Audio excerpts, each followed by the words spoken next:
on. This is Tom Barnhart, and this is another in our regular series of Meet the Manager interviews. And we are today here with Marta Steer, who runs Marsh, their European Shared Service Center here in Warsaw. Marta, thanks for taking some time today. We want to talk a bit about your operations here, what you guys are doing, your growth plans, et cetera, et cetera. But first of all, give us a little bit of background on yourself and the operations here and what you guys are actually doing from an operations perspective, operations here in Warsaw. Sure. So I've been in this role for around 4 years now. When I started, the center here was around 90 colleagues, and we're close to reaching 500 at the moment after the last few years of growth. Generally, Marsh is an insurance brokerage and risk management firm, and it's a part of Marsh McLennan Companies. So we also have other centers such as Mercer Services. Mercer is our consulting branch, or Oliver Wyman is our strategic consulting branch. We all have shared services here in Warsaw, and I'm responsible for the European Business Support Center for Marsh. So what's unique about us here is that we're supporting the insurance operational life cycle. So it's things like client management or client onboarding, fiduciary operations, claims, and our largest is policy servicing or policy administration. So those are our biggest areas that we're supporting. We have very strong functions that we've developed and added for the region that include a process efficiency team, a quality assurance team, and a learning and development team that aim at growing our center, but also helping now the countries around Europe that we support, and some that we don't even support directly still at the moment. So who do you support? Which countries do you support in Europe or beyond Europe? So it's mostly Europe. It's 15 countries out of the 35 we have in the region. The largest countries that we support are France, Germany, Italy, Belgium, and Spain. But the Nordics are also I would say quite big for us. And the U.S. market? We do not support the U.S. out of Warsaw. Most of our U.S. operations is supported by India and Mumbai. Okay, right. We have several centers of excellence around the world.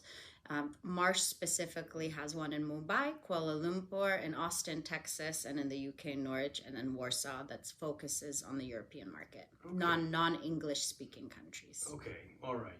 So tell us a bit about some of the challenges you guys are facing right now. You've grown pretty quickly from up to 450, almost 500 people. By the way, what do you think that will be next year, end of next year, if we could go forward, what your numbers will be? But I'm curious about what challenges you've got and how you're solving those or addressing those.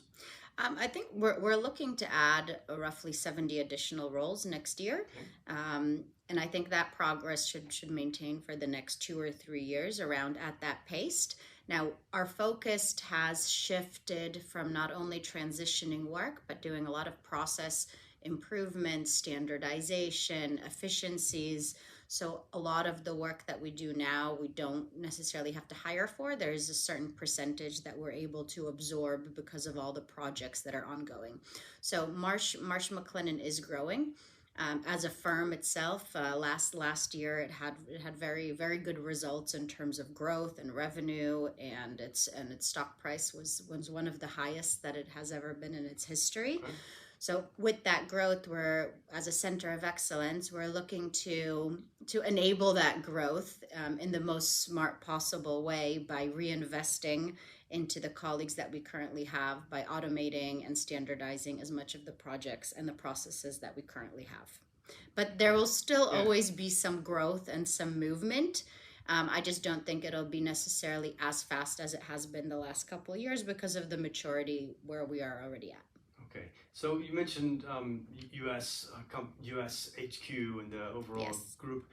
I understand you had your CEO here some months ago, when Martin South. Tell us a bit about his impressions of both of Warsaw and Poland, but also of the operations here.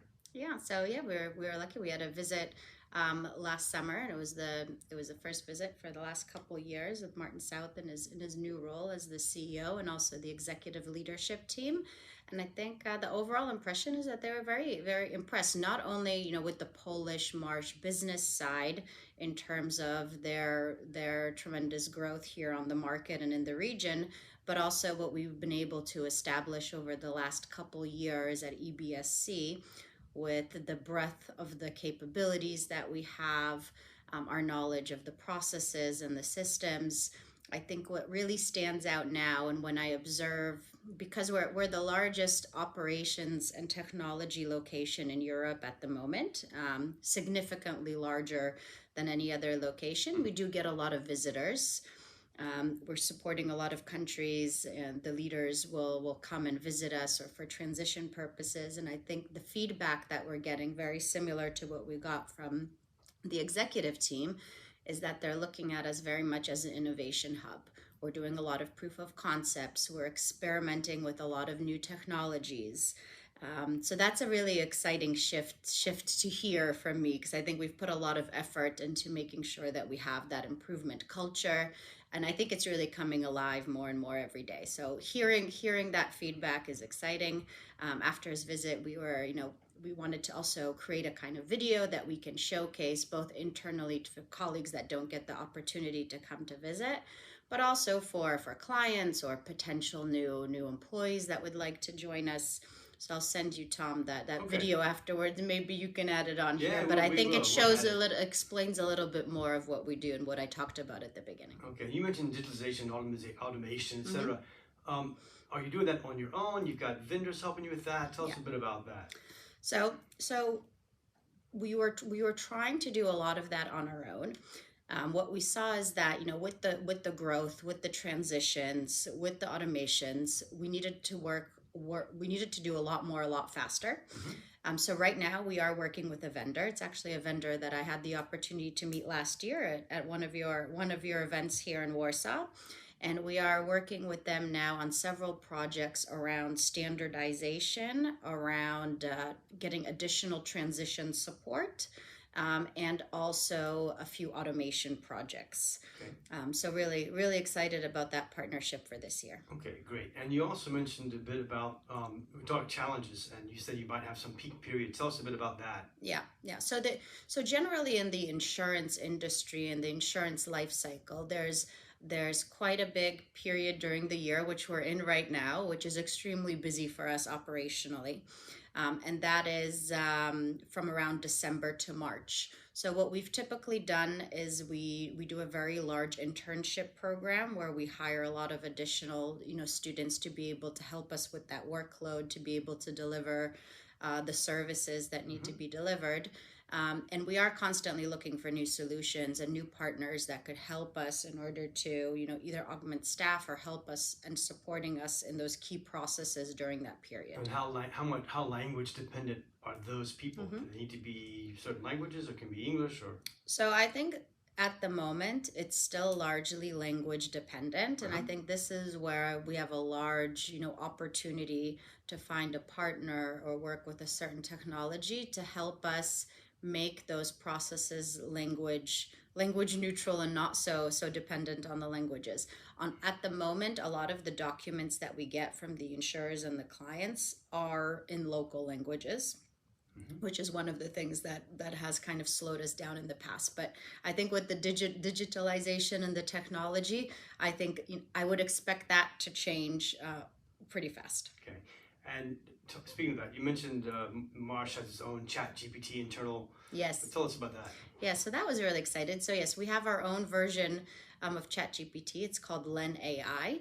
And we were actually one of the first ones to experiment and use it. We were one of the first 200 colleagues who got to experiment with the technology. That was months ago last year. Now it's available for all colleagues, but it's very interesting in terms of abilities to translate things, abilities to help us with communications.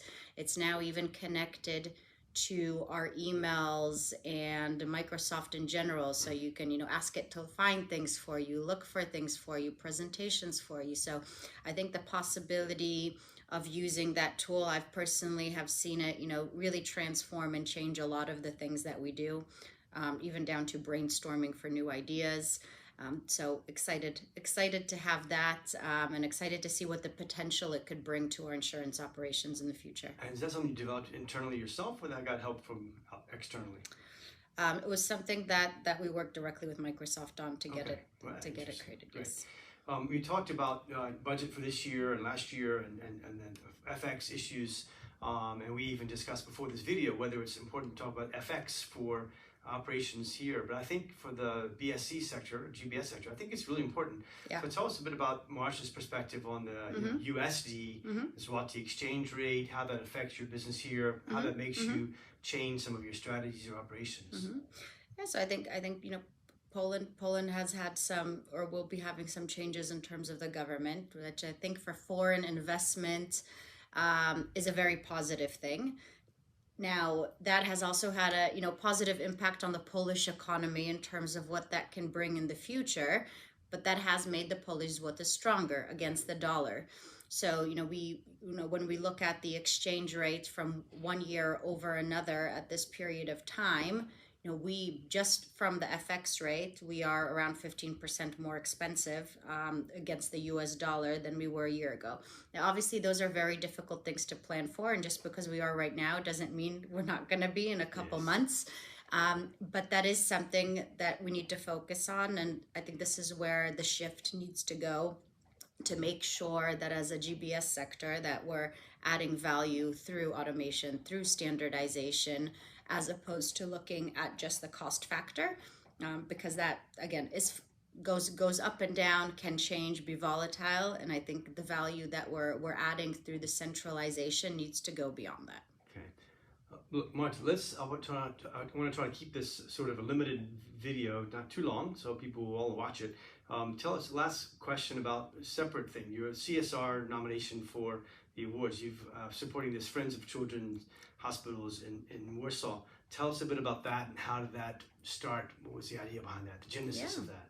Yeah, so we've been doing quite a lot of work with this foundation. The idea is to help raise funds to buy medical equipment that is most needed in the children's hospitals in Warsaw.